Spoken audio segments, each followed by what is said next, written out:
The new impeachment debate breaking out among some Democrats in Congress is partly a response to these kind of scenes, doing something about the empty chairs, empty witness chairs here, as Trump's former White House counsel is openly defying a lawful House subpoena.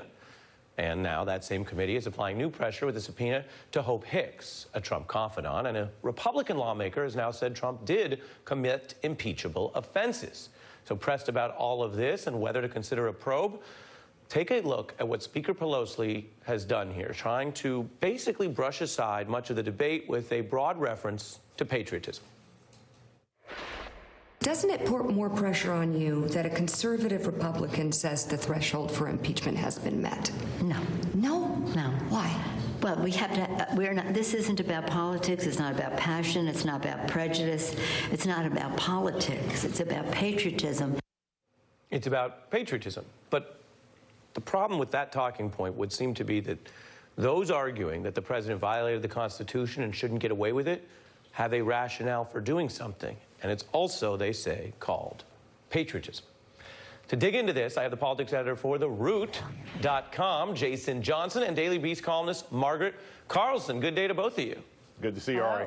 It's getting lively. Margaret, what do you think of this debate? You know, I heard Jason last night, and I often say, what would Jason do? But I slightly, disagree with him. My heart is with Jason, but I believe Democrats should go the Pelosi route and follow impeachment by other means, which is to continue the investigations, hope that the courts are still functioning, despite being packed with McConnell judges, and as the court did today, rule in favor of subpoenas and witnesses showing up, so that these investigatory hearings proceed, and they can be televised. Tom Steyer was making the point, well, we need these televised impeachment hearings in order to educate the public. But there's nothing that says, I mean, certainly, Ari, you're very influential. MSNBC wouldn't be covering the oversight hearings. Well, I think part of it is the question of who is actually compelled to testify in a reasonable amount of time, which is separate, Jason, from whether the underlying issue is satisfied or not. And there are certainly people who look at this and say, with no underlying crime, it's not as bad as Watergate. There are those who view that. And there are others who say it's worse than Watergate. In other words, the substantive part. Take a listen to Kamala Harris on the substance. This was in our interview last night. Right. These were indictable offenses, and but for the Office of Legal Counsel's opinion, they would have been charged. So we need to have Bob Mueller come and clear that up for the American public. Jason. Yeah, look, that makes clear sense to me. And Ari, look, I'm in favor of impeachment. I'm in favor of impeachment hearings. And you mentioned in the last segment, sort of classic quote, if not now, when? Well, I'll give you another one.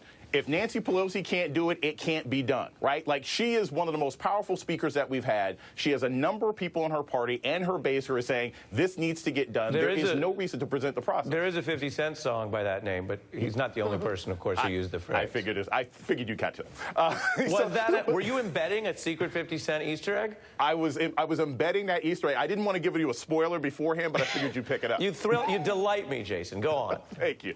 So the idea is that Pelosi really needs to take a look at what her base is saying throughout this situation. And I don't really think that Watergate is the best example. I think a lot of these Democrats are afraid of what happened with Clinton back in '99, that somehow there's going to be a backlash. But here's the difference. Bill Clinton's approval ratings were 66%. His job approval was 66% before impeachment hearings. They went to 72 afterwards. That's not the case with Donald Trump. The Democrats are playing with a very good hand right now. They need to begin this process. Margaret? Trump wants to be impeached so that he can treat this the way he treated the Mueller report and brand it as an exoneration. If people like Jason knew that not only would the Senate not convict, but that Trump would win re-election, would they still be in favor of impeachment? Yes, of course. Trump we don't know that, but let's let's let Jason respond, and then you'll respond to him. Yes, of course, because it's still your obligation. Look, do police say, hey, I'm not going to bring in this drug dealer because I know he's got a good lawyer and he'll get off? No, you do your job anyway. And at the end of the day, we don't know what happens in 2020. We don't even know who the competition's going to be. But we do know this. If the Democratic Party abdicates their constitutional obligations and basically says we don't feel like dealing with this because Nancy Pelosi doesn't feel like she has the clout, you will alienate and frustrate your base. And what if that drug dealer's lawyer is already doing a 3-year bid? Right, exactly. Then we know he's going to go down regardless. Since we're in right? hypotheticals, strictly hypotheticals, I promise Margaret, her turn. Go ahead. Yeah. I know you have a lyric for this, Ari, but let me say, if the idea that you're abdicating your responsibility when you're dealing with an amoral institution that has completely abdicated its responsibilities, and that's the Senate, that right. you're engaging in a futile act. That's F-U-T-I-L-E, not feudal. But and you end up you're going into something, and you're courageous and you're brave to do something that's absolutely futile. Well, there is a lyric for that, Margaret. Yes. Which is Jay-Z said, "Mom always told me don't argue with fools because people from a distance can't see who is who." You're saying why do something that requires the cooperation of a foolish Senate? And it requires a lot of explanation of who is who to the public, to the voting public. If we had an air horn sound, I'd hit it. Jason, final thought.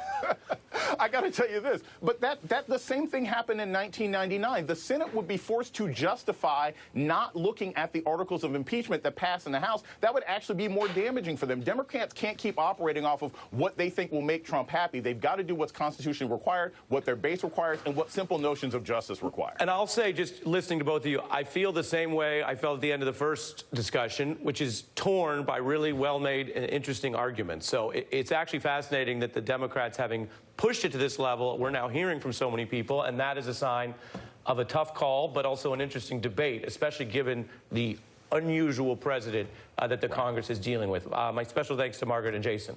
Thank you. Thank you both. Good night.